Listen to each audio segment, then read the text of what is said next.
Warga 62 kembali lagi di Sultan Hakom Channel.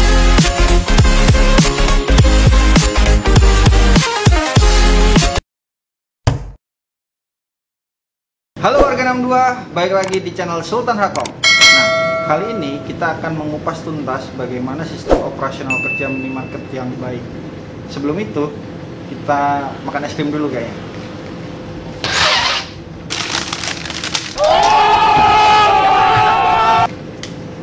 Nah, berikut beberapa tips and trik yang bisa teman-teman terapkan di dalam mengoperasionalkan minimarket.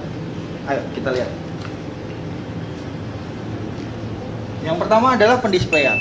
Nah, teman-teman bisa lihat di sini. Di sini begitu banyak barang yang senada. Coba kita lihat dari raknya terlebih dahulu. Di sini rak tidak menggunakan rail card atau tempat price tag, sehingga harga yang diberikan ke customer itu informasinya tidak jelas. Contoh, di sini ada snack, tapi di sini price tag-nya berupa harga minuman. Jadi informasi yang disampaikan ke customer tidak jelas. Di sini juga terdapat begini. Harusnya minimarket itu menjualnya satu, tapi entah kenapa di sini tetap dua. Yang kedua, barang yang dijual di minimarket biasanya jumlahnya pieces, in pieces, bukan dalam satu pak seperti ini. Dan lagi-lagi di sini tidak ditemukan juga informasi harga yang jelas. Oke, lanjut. Ayo.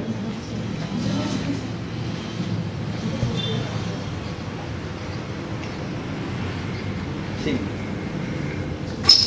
Kalau teman-teman lihat di sini, di dalam sebuah minimarket itu harusnya menerapkan sistem FIFO, first in first out.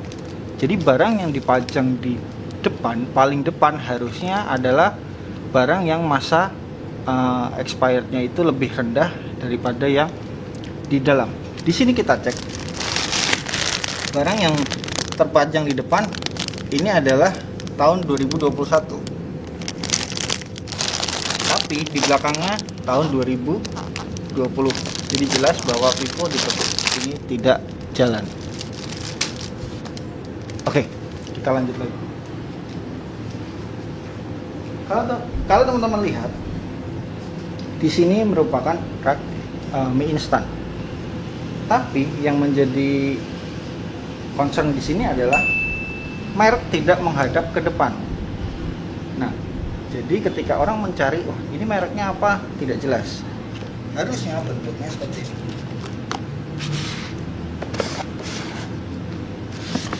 Dan pastikan first in first out-nya jalan. Oke, next. Untuk produk-produk basah seperti ini, seperti roti, teman-teman harus cek bahwa maksimal pajang adalah H+2. Jadi H-1 dari expire itu harus ditarik. Oke? Kita cek di sini. Sekarang tanggal 16. Oh, ini tanggal 20. Jadi oke, masih bisa dipajang ya. Masih bisa dipajang, masih bisa dipajang, masih bisa dipajang. Tanggal 19, 19, 19, 19. Kalau di sini tanggal 17, harusnya ini sudah ditarik. Oke, kita cek.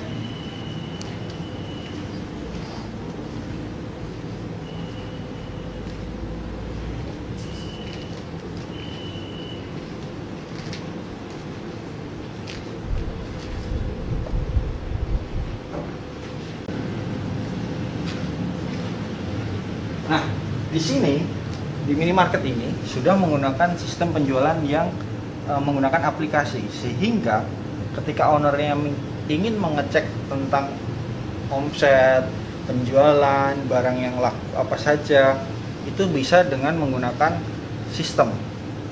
Ya, mau lihat sistemnya contohnya seperti apa, silahkan. Nah, di sini sudah bisa terlihat riwayat penjualan, ya kan? baik mulai dari tanggal berapa kita bisa cek. Jadi sudah tidak manual lagi seperti yang menggunakan tulis. Dan satu lagi catatannya, untuk supaya minimarket ini bisa maju, tolong manajemen keuangan dibedakan dengan manajemen pribadi. Sehingga ketika si owner pun ingin membeli sebuah barang atau mengambil sebuah barang, si owner harus membayar, bukan mengambil secara gratis. Ingat ya. Oke, tips selanjutnya adalah tentang kebersihan lingkungan di dalam toko. Nah, ini teman-teman yang harus kita jaga. Untuk menarik customer untuk masuk ke dalam adalah tampilan. Nah, tampilan itu salah satunya adalah kebersihan. Kalau kita menemukan barang yang penuh dengan debu, maka saya jamin customer tidak akan mengambil barang untuk dibeli, ya kan? Nah, itu juga menandakan bahwa barang tersebut tidak laku, sehingga customer enggan membeli. Nah, salah satu yang harus dilakukan oleh para pegawai minimarket adalah membersihkan secara rutin rak per rak. Jadi kalau ingin membersihkan rak, saya berikan tipsnya. Bersihkan rak. Kita akan mencoba membersihkan rak tersebut mulai dari atas sampai dengan ke bawah. Caranya bagaimana? Siapkan dulu keranjang, lalu stain remover atau pembersih segala, lalu dengan kain. Sekarang barang kita akan turunkan, kita masukkan ke dalam rak. Tuangkan sedikit bubuk remover di sini.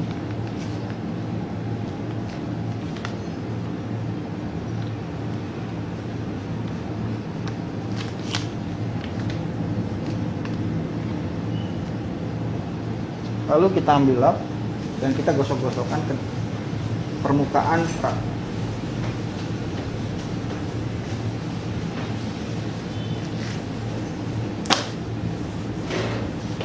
Setelah dilap merata, kita lap menggunakan permukaan yang kering.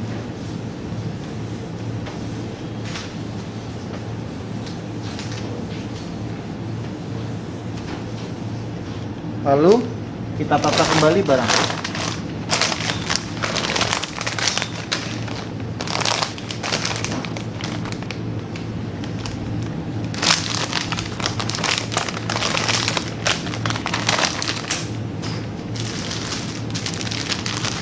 Kita display kembali barang sesuai dengan kaidah display.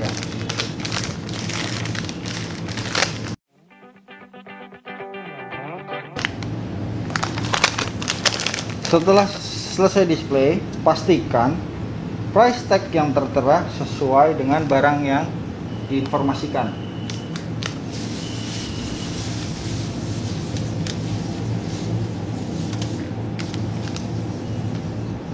Oke? Mantap. Nah, tips selanjutnya adalah bagaimana kita menaikkan omset. Minimarket yang baik adalah minimarket yang omsetnya terus tumbuh. Sehingga dengan omset yang terus tumbuh akan berbanding lurus dengan margin yang dia dapatkan. Salah satu cara menaikkan omset adalah menjual artikel PPOB. Apa sih artikel PPOB itu? Contohnya adalah seperti pulsa, tagihan listrik, tagihan biaya asuransi, dan lain-lain.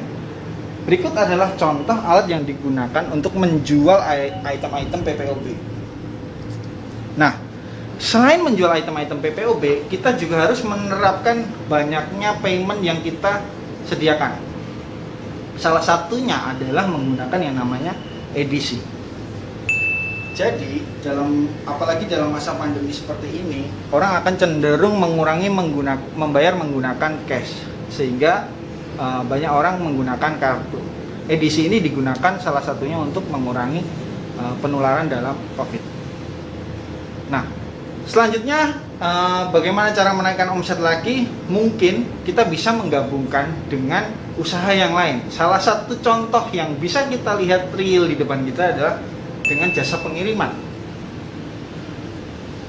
Di belakangan ini, maraknya bisnis online menjadikan masyarakat untuk sering mengirim barang dalam bertransaksi. Nah, mungkin bisnis ini bisa menjadi salah satu pilihan untuk menaikkan omset di dalam minimarket. Saya rasa itu dari saya. Terima kasih, sampai jumpa di video selanjutnya.